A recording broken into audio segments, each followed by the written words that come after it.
കുട്ടനാടൻ കിച്ചണിൽ ഇന്നത്തെ വിഭവം കുരുമുളകിട്ട് വൻപയർ എങ്ങനെ മെഴുക്ക് പുരട്ടി വെക്കാം. പഴയ കാലത്ത് നാട്ടിൻ പുറത്തൊക്കെ കല്യാണ തലേന്ന് ഇതുപോലെ കുറച്ച് വൻപയറും കറി വെക്കാറുണ്ട്. അപ്പം വളരെ എളുപ്പത്തിൽ ഇതെങ്ങനെയാണ് ഉണ്ടാക്കുന്നത് നമുക്കൊന്ന് നോക്കാം. 150 ഗ്രാം വൻപയർ നന്നായിട്ട് കഴുകി വെള്ളത്തിലിട്ടതിന് ശേഷം ഒരു 4-5 മണിക്കൂറെങ്കിലും കുതിർത്ത് വെച്ചതിന് ശേഷം ഒരു ചട്ടിയിലേക്ക് ഇട്ട് കൊടുക്കാം. നെകക്കെ വെള്ളം കൂടെ ഒഴിച്ച് കൊടുക്കാം. കുതിർത്തായതുകൊണ്ട് ഒരുപാട് വെള്ളം വേണ്ട. 1 ടീസ്പൂൺ ഉപ്പും ചേർത്ത് കൊടുക്കാം. 1 ടീസ്പൂൺ മഞ്ഞൾപ്പൊടിയും ചേർത്ത് കൊടുക്കാം.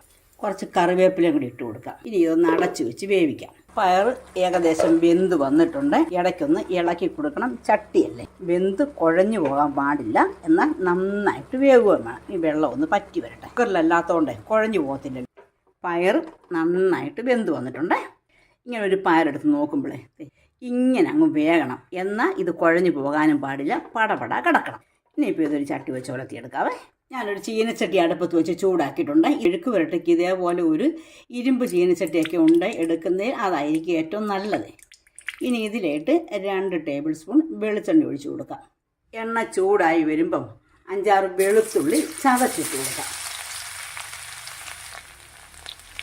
2-3 വറ്റൽമുളക് ഇട്ട് കൊടുക്കാം.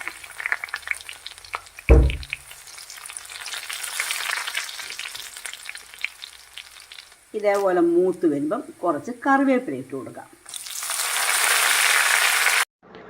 15 ചുവന്നുള്ളിയോളം അരിഞ്ഞിട്ട് കൊടുക്കാം. ഇതേപോലെ വാടി വന്നു കഴിഞ്ഞാൽ 1/2 ടേബിൾ സ്പൂൺ മുളക് പൊടി, കാശ്മീരി ചില്ലിയും സാധാരണ ചില്ലിയും കൂടെ സമസമം പൊടിച്ചിട്ടുള്ളതായത്. ഈ മുളകിൻ്റെ പച്ചച്ചൊവയൊക്കെ നന്നായിട്ട് മാറി വരുമ്പം 1 ടേബിൾ സ്പൂൺ കുരുമുളക് ക്രഷ് ചെയ്തിട്ട് കൊടുക്കാം. കുരുമുളക് ഒരുപാട് പൊടിയാക്കരുത്. ഇതേപോലെ നന്നായിട്ടൊന്ന് ചതച്ചാൽ മതി.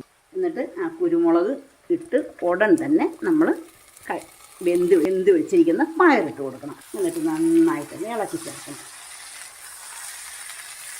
ഈ ചാനൽ കണ്ടുകൊണ്ടിരിക്കുമ്പോൾ സബ്സ്ക്രൈബ് ചെയ്യാത്ത ആരെങ്കിലും ഉണ്ടെങ്കിൽ ഒന്ന് സബ്സ്ക്രൈബ് ചെയ്ത് സപ്പോർട്ട് ചെയ്യണേ. അതുപോലെ തന്നെ എണ്ണയൊക്കെ ഇച്ചിരി കൂടുതൽ വേണം. മുളക് പൊടി ഒരുപാട് ഇടരുത്, കുരുമുളക് പൊടി വേണം ഇടാൻ. അപ്പോഴാണ് ഒരു നല്ല ടേസ്റ്റ് കിട്ടുന്നത്. ഇങ്ങനെ കിടന്ന് തെന്നുകയും വേണം, എന്നാൽ ശകലം പോലും കുഴഞ്ഞും പോകരുത്. നാടൻ കുരുമുളകിട്ട വൻപയർ മെഴുക്ക് പുരട്ടി ഇവിടെ റെഡിയായി വന്നിട്ടുണ്ട്. അപ്പോൾ നിങ്ങളെല്ലാവരും ഇങ്ങനെ ചെയ്ത് നോക്കിയിട്ട് നിങ്ങൾക്ക് ഇഷ്ടപ്പെടുകയാണെങ്കിൽ ലൈക്ക് ചെയ്യണം. അതുപോലെ തന്നെ ഉണ്ടാക്കി നോക്കിയിട്ട് നിങ്ങളുടെ അഭിപ്രായം ഒന്ന് അറിയിക്കുകയും കൂടെ ചെയ്യണേ.